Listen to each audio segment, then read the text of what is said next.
So welcome to 2024. I just want to be clear that I don't subscribe to the new year, new me bullshit, because quite frankly, it may be a new calendar year, but we're the same people that we were on the 31st of December. But what I do believe in is that we can use the energy of the year to our best advantage so that we can create what we would love to create. I also don't subscribe in the idea of good years and bad years. You can have years where a lot of tragedy strikes, for example, or circumstances can be very challenging, but circumstances that are challenging offer you an opportunity to learn and grow. Circumstances that are not challenging, that are, when everything just falls in your lap, it's the benefit, you get the benefit of all those good things. But the truth is that when things are going really well, we tend to stagnate. Now, neither is good or bad. What I'm trying to illustrate is there aren't good or bad years.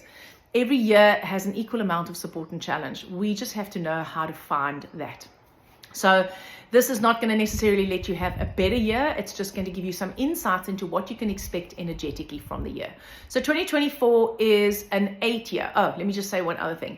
Although I don't subscribe to the idea of giving my power away to a number or to what a Mercury is doing or any other planet, I do believe that we can use tools like astrology and numerology to actually just give us insights in what we can expect. And then we can work with that energy so that we can create what we would love. So a 7 year, I just want to go back a little bit. So last year was a 7 year, and 7 years are transition years. They're associated with the water element. They're associated with introspection. Who am I? What is my purpose? Do I have a purpose? Is there a point to life? What is the point? It's associated with deep empathy for ourselves and for the world. We're concerned about global things. We're asking those deep questions. We want to connect to nature. We want to introvert. We worry about our long-term material security because 7's fear is of the future, right? And so we might be trying to stabilize things. We might be trying to make sure that our money is secure. We might be concerned that we don't have enough money. Hold on, my door's going to slam. That we don't have enough money, for example. That's a 7 year. 8 years are more practical. 8 years associated with the earth element. And so 8 is about, there's a lot of talk going on social media, astrologically and everything else about it's an abundant year, it's abundance year. Every year has abundance and scarcity, all right? It all depends on how you're looking at it. So 8 is about taking action. 8 is about taking repetitive action in the pursuit of your goals. 8 is an earth number. It's logical and it's practical. So last year we would have asked those questions, what is my life all about? And is there a purpose? And do I have a purpose? And, what is it that I would love, right? And how can I get my needs met? And, what is going to happen to the world? And how can I be more caring towards myself and others and the world at large? 8 is, okay, so now I found out what it is that I'd love, and I found out what it is that I want to commit myself to, and this is the year that I'm going to take action to make that happen. So it's not that there's no introspective work that goes on in an 8 year, of course not. It's just that the energy of the 8 is helping us to take those practical actions. It's also helping us to be logical and practical. It is associated with materialism. It's associated with gathering. It's associated with creating. So if you want abundance, the abundance is all around you for sure. But if you want abundance in a particular area in your life that you perceive there isn't, then you need to create it, right? And 8 gives us that impetus to do the creation. 8 is also, as I said, very practical. It's very logical. It helps us to separate the data from the drama.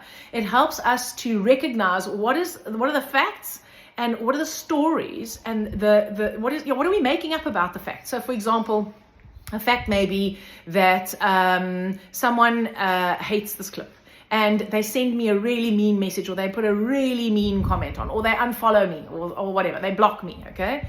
And so the facts are the person didn't agree with what I had to say and they decided to unfollow me or block me or say something bad about me. How I respond to that is, so let's just say I respond to that in a way that I go, oh, this is so mean, I'm trying my best, why is this person so ugly, oh my God, I can't believe there are people out there that hate me, it must be because there's something wrong with me, maybe what I believe is not the truth, oh my goodness, maybe I'm not good enough, maybe if I was more beautiful or younger or colored my hair or thinner or smarter or whatever, then people wouldn't hate me, what can I do to, okay, so all of that, all the rest of that, it's just the story. That's the drama. And then I go and I tell my husband about this person who was awful. And I tell my daughter about this person who was awful. And I tell my friends about this person who was awful. And I gather a lot of support around me for people to tell me how amazing I am. But the truth is, I've now created a massive drama out of something that was actually relatively simple. wish that person well, and just realize that not everyone's going to like me and not everyone's going to agree with what I have to say. So 8 helps us to separate the data from the drama. 8 helps us to stay on course. 8 helps us to stay the distance. Now, this can sometimes be really useful when you're working in the direction of creating something you love, and it can be really entrapping if you are staying the distance because you feel like you're being forced to. So if you're in a marriage or a relationship that doesn't serve you any longer, but you are going to see it through to the end because it's for better or worse, come hell or high water, that can also be one of the things that 8 really helps us to do. So we need to watch out for that. But 8 is about finishing. It's about getting the job done. It's about completion. So our lives go in cycles of 9 years, and 9 is about transformation and healing. That's what happens next year. And 8 is about tying up the loose ends of what you've been going through for the last 8 years of your life. It's about crossing the T's and dotting the I's. And it's about taking stock of it and seeing what serves you, what doesn't serve you, what is the time for you to let go of, what is the time for you to embrace, where is it that you want to move into. And most importantly, it helps us to take action. 8 helps us to turn obstacles into stepping stones. So that is the energy that's available to us for the whole of 2024.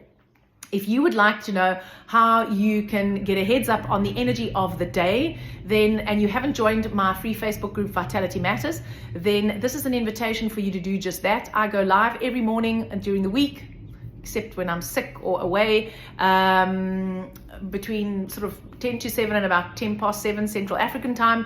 And of course the replay is on there, and I give you a breakdown on how you can navigate the day more effectively based on the life map of the day, which is actually a spread of 8 numbers. So it's a little bit more detailed, it's a little bit more in depth.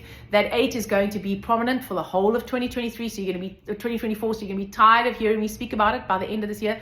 But if you're interested in learning how to navigate your day more fluidly, then I would urge you to join Vitality Matters. The link is in the comments.